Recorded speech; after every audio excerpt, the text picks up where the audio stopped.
So my name's Ollie Shiell, and I'm a small business owner that looks after trade and investment with China and the rest of the world. When the lockdown first started, I suppose we were all a little bit stunned of what was being asked of us. So we were spending most of our time here at home with the family, feeling a mix of privilege, I suppose, in that we have a nice home, a garden, our own space, and we don't normally spend that much time together as a family, but also certainly a sense of anxiety and dread about, was this going to be as bad as the government was telling us it might be? And particularly, I think, concern about our parents who are in their late 70s. I suppose the biggest thing I've learnt about myself during the lockdown is that I'm actually very comfortable and content with who I am. I'm very happy to spend time with myself, explore my own interests, and sort of just enjoy being me. I think the other thing that's been wonderful during this period is that I'm blessed to have a very happy family who like being with one another, and I think that's been a very special opportunity. I did see the pandemic coming. Last time I flew to China, I was in the south of China, and on the plane on the way over, I had a sort of fleeting thought, which was how lucky it was that I was travelling to China, because I didn't know how long this would last. I didn't know how long international travel would last, because it seemed to me that it just isn't sustainable to continue to operate as a global society from either a environmental perspective, but also from a health perspective. So I have been expecting something like this for some time. I'm sure there'll be more pandemics, and I can't help feeling that this is a dress rehearsal for what might be a much more serious one, which would completely destabilise our entire global society. The effect on our business by the pandemic has been, in some sense, just placing things on hold. Most Western companies that have been engaging us on projects with China have just paused, and the common attitude has been, let's revisit that in Q3. But also people have just got on with what they needed to get on with, and certainly for us, working from home or working from anywhere is no impediment to doing what we do. So from that perspective, there's been no change. I think the UK government has handled the pandemic as well as they reasonably could be expected, given our democratic tradition. The reality is that of course it's a more logical and effective way to deal with these kind of crises from a matter of firm central control, like you see in China or South Korea, where you have a tradition, but not quite the same political control, but you have the tradition of hierarchy and following leaders much more. Dealing with Western democracies, particularly British people, I think, it's always a challenge to get people to toe the line. That's one of our strengths, and in this case it's been one of our weaknesses. Regretfully, I think we have no alternative but to ease the lockdown. The bottom line is that this is about managing something, not eradicating it at this stage. And one of the balances there is, how do you balance public health and the access to healthcare versus the horrendous effect this is having on our economy. I think one of the major flaws in the United Kingdom is the fact that we are four nations divided. And I think that that's very clearly come to the fore, even in a position of sort of real challenge serious challenge. You can't get the English, the Scots, the Irish and the Welsh to agree about the simplest of things. And I think that's led to a confused ecosystem where different agencies, different actors are giving slightly different advice. And I think that's deeply troubling for getting everyone to pull in the same direction and have confidence in the government. I think it's been a major problem. I'm sure that the pandemic is going to massively impact all economies for a long period, particularly those like ours, which are less suited to rapid adaptation. You see China very much embrace change and look for the opportunity and drive the opportunity. And you see the Western world largely trying to figure out how can they get back to where they were rather than envisage a new future and embrace the reality.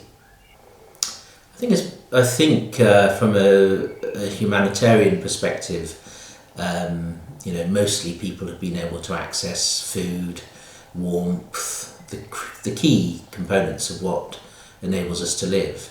And I suspect that in the Great Depression we saw much more real starvation and poverty in that sort of traditional sense. I think we're fortunate in a world now where a relatively modest factory can roll out millions of tins of baked beans in a week. Having those kind of industrial resilience capabilities really puts us in a much stronger position. I would imagine that the Great Depression would have been 1,000 times worse. I'm not sure that issuing war bonds would be the right way to go, partly because of the sort of emotional impact that might have. It shifts the whole management and sort of understanding of what we're going through into a radically different position.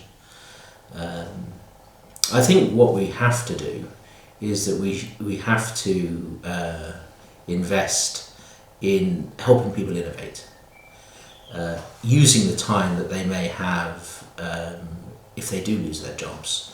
For example, upskilling middle generation career professionals to go back to university to do a second degree. We can't currently access student finance if you've done a first degree.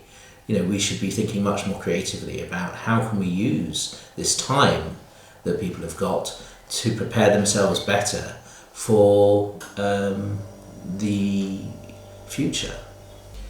The sectors that show most promise, I think, are the service sectors. So helping services innovate and serve and reach new customers, I think, is where we should be focusing our efforts. Having a strong airline industry is a strategic necessity for any country.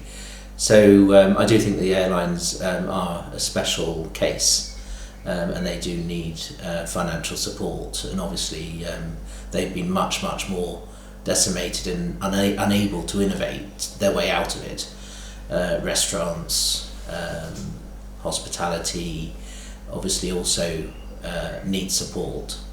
I think the government should be looking at it through that lens of which industries, which sectors are unable reasonably to be expected to innovate their way out versus a sort of carte blanche approach to saving big companies, which tends to be the way it seems to be operating at the moment.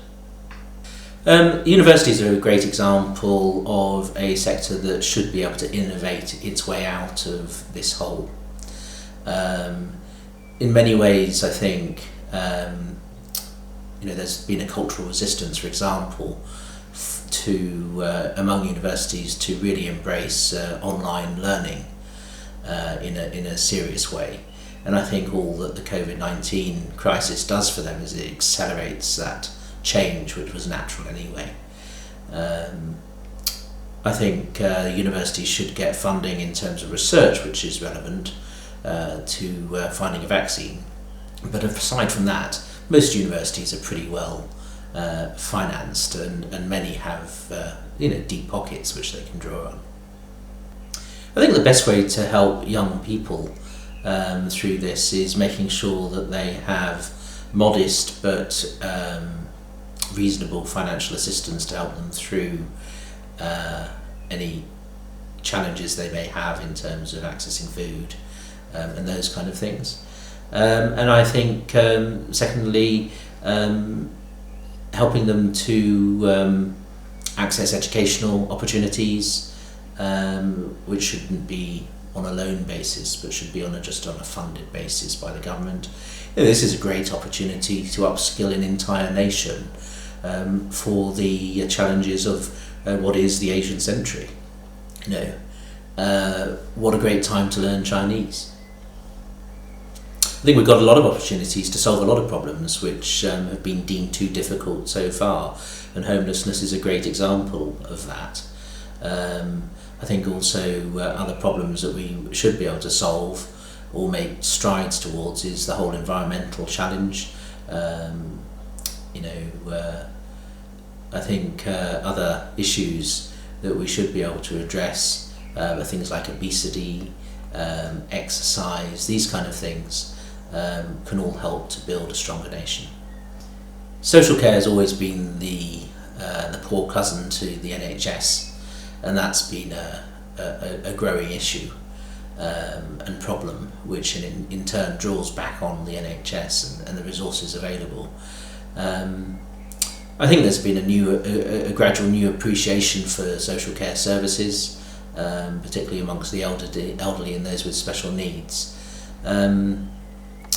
I think what is interesting is that there is obviously a national affection and appreciation for the brand of the NHS, which is much stronger than other social care brands, and it probably would be a good idea to harmonise that and use the power of the NHS brand to both retain and attract great talent into the social care system, but also remove some of the stigma that probably has persisted with the word social care. Mental health has been one of the sort of top things that has come out of this in terms of people's thinking about it and awareness of it. And I think in many ways we all have an opportunity to look after our mental health and be more aware of our mental health and emotional well-being. And certainly we have the opportunity to just revisit how can we support people the best and how can they support themselves. There's been many examples of sort of self-organising groups of communities on WeChat or playing pub quizzes and increasing social contact. But of course that all relies on access and using technology, which perhaps some of the older people in our community don't have either the technological equipment or the skills to do that.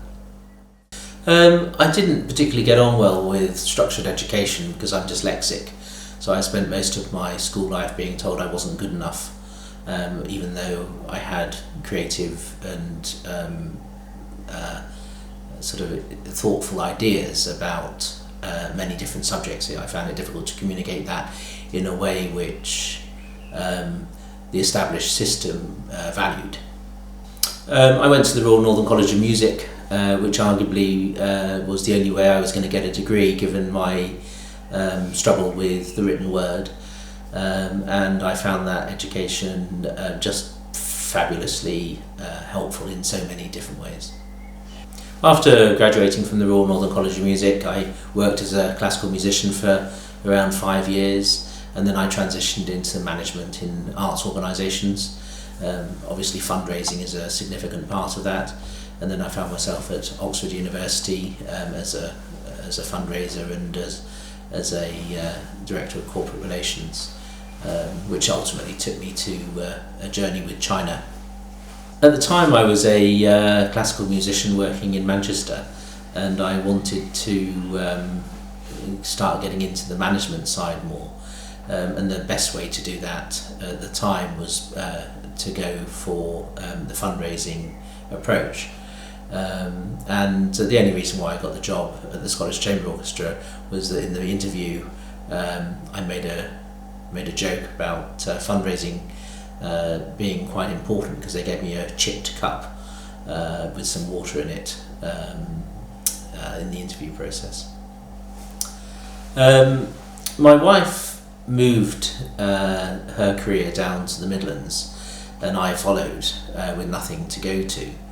And my brother had studied at Oxford, and I thought it might be an interesting place to work.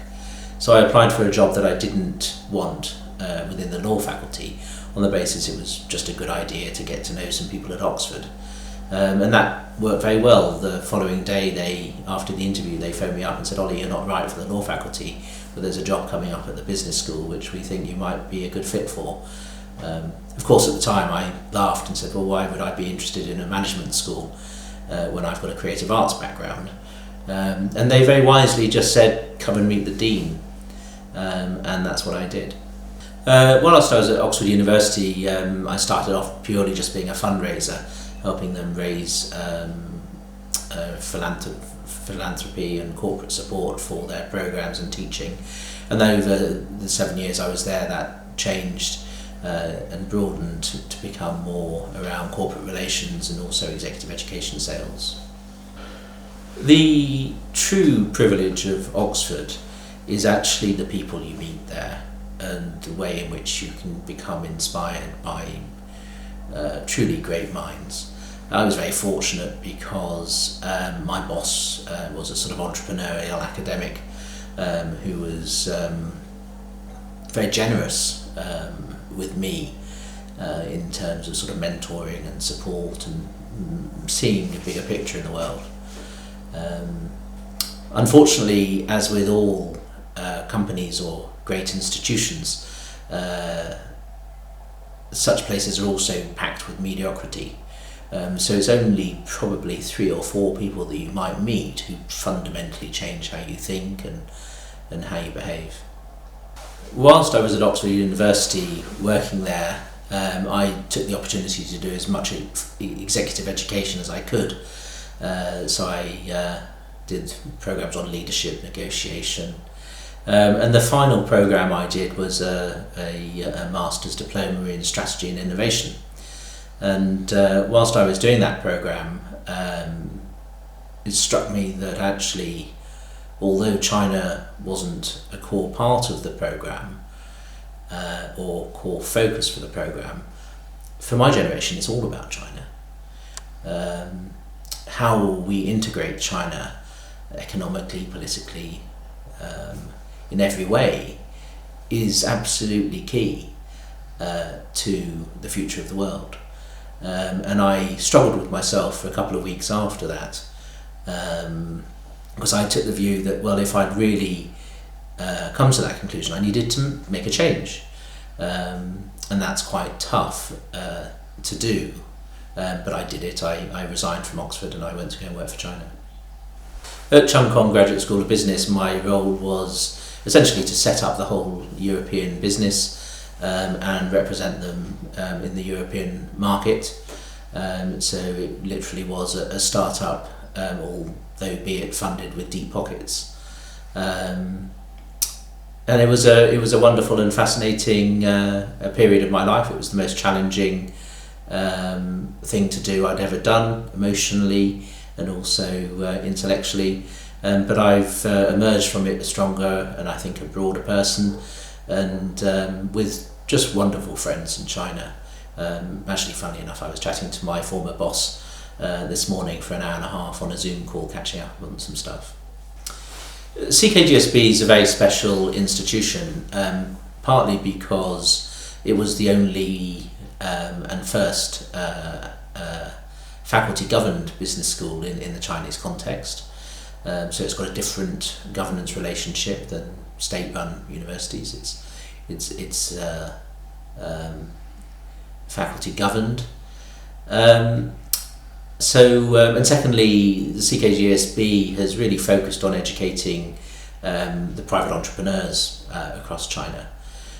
So I think those two things have made it the leading business school in China. This interesting combination of access to the entrepreneurial elite in China and drawing on their companies for research and networks, but also this faculty governed institution that can look at China both as part of China, but also more traditionally in the West as critique of China.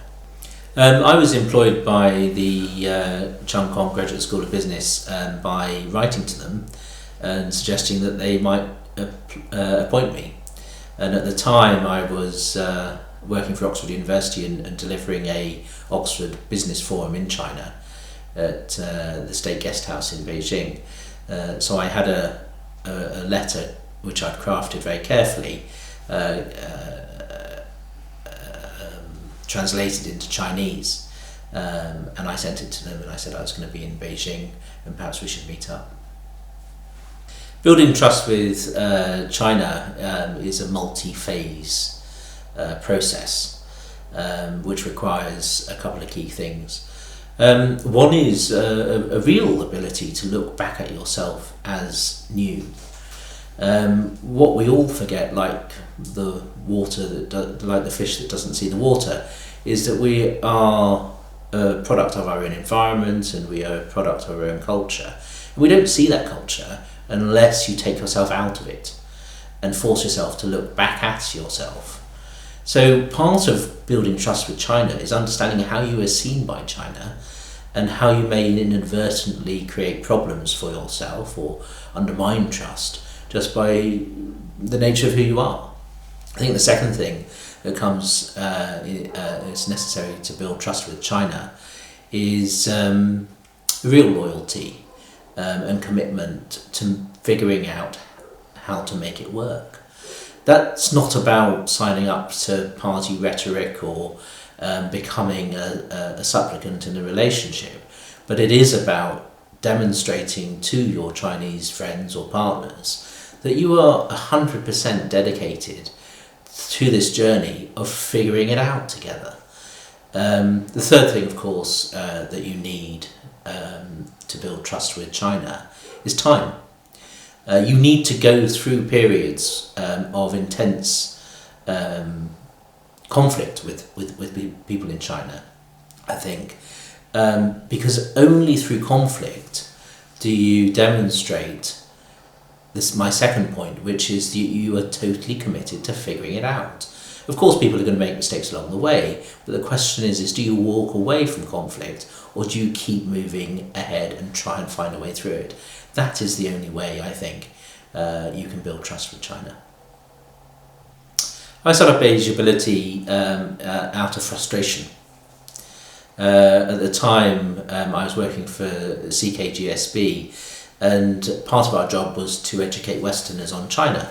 And the problem was that Westerners didn't want to learn. The market didn't really understand what knowledge it needed to acquire to survive in this century. So we were having a team discussion about how do we get Westerners to understand that they need to know what they need to know.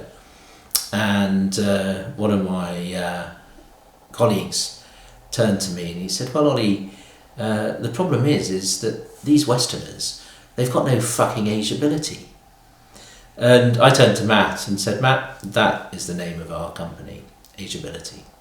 That afternoon, we checked out that the name was available and we set it up. The main work that we do with clients is helping them think through their China opportunity or challenge. So a lot of it's to do with strategy and helping them understand how to get through a route of how to deal with China and what China means to them. I think the second part of what we do is mostly around coaching and ongoing support. To work successfully with China, you have to live outside your comfort zone most of the time, and you have to constantly remind yourself of things which are uncommon in your normal environment. And you can't do that unless you've got someone by your side helping you think through the challenges that you meet. And then finally, the puzzle that we help people with China is accessing contacts, partners, customers, and helping them in that B2B matching. The Asiability works because it's built by a group of highly experienced individuals who have been there and done it with China going back to 1974. Books, courses, they're useful to some degree, but at the end of the day, working with China, the only thing that really works is drawing on experience. And understanding how that experience is relevant to contemporary China and how you can address challenges, opportunities as you go along. It's that real-world practitioner experience, I think, that we really contribute. From a economic point of view, we've massively dropped in income, mostly because our Western clients have just put all projects on pause, and they say, well, let's look at it in October. So economically, that's had a big impact on us, although it's not been difficult to manage because we're fortunate to run quite a lean ship. I think, secondly, there's a major problem in society, in the global society today, as views of China continue to be polarized by people like Donald Trump, who uses China as a distractor for the US voting public, distracting them from the US's own failures at home. It's very useful to have a common enemy if you're trying to pull people together. So I see, in terms of the tone of what we do and engaging with the marketplace, the danger I think now is that people are either branded as a hawk on China or an apologist on China. And of course we are neither. We are pragmatic doves trying to make sense of it. You know, you're not going to change China by telling it to change. The only thing you can change is how you deal with it and your response to it and how you think about it. That's really your only point of control. Unfortunately, this hawk and apologist issue is a threat for our business, because people can sometimes misunderstand us as apologists, which we're clearly not. I'm not sure that China does need to rebuild trust and credibility with the people who matter in the UK. I think there's an awful lot of noise around China in the UK, as there is so in the US and other parts of the world. And I think what's really important is to separate the noise and actually how governments function. I think those that have been involved in programs to understand the coronavirus, for example, at Oxford University, have had great relationships and continue to work well with China. I think, broadly speaking, our own government, the people who are in post, continue to have a great relationship with China and their counterparts in China. So I'm not sure it's one of trust. I think it's one more of public perception, and the question is will that public perception be used to ultimately derail good things that we can do together as nations? I think the most important thing that we can do now is increase communication, high quality communication between the UK and China. And we're involved in a number of initiatives to strengthen that. The worst thing we can do, and which some countries are doing, is retreating to talk about China rather than work and talk with China. The West is busy retreating away from China, and that's a major problem.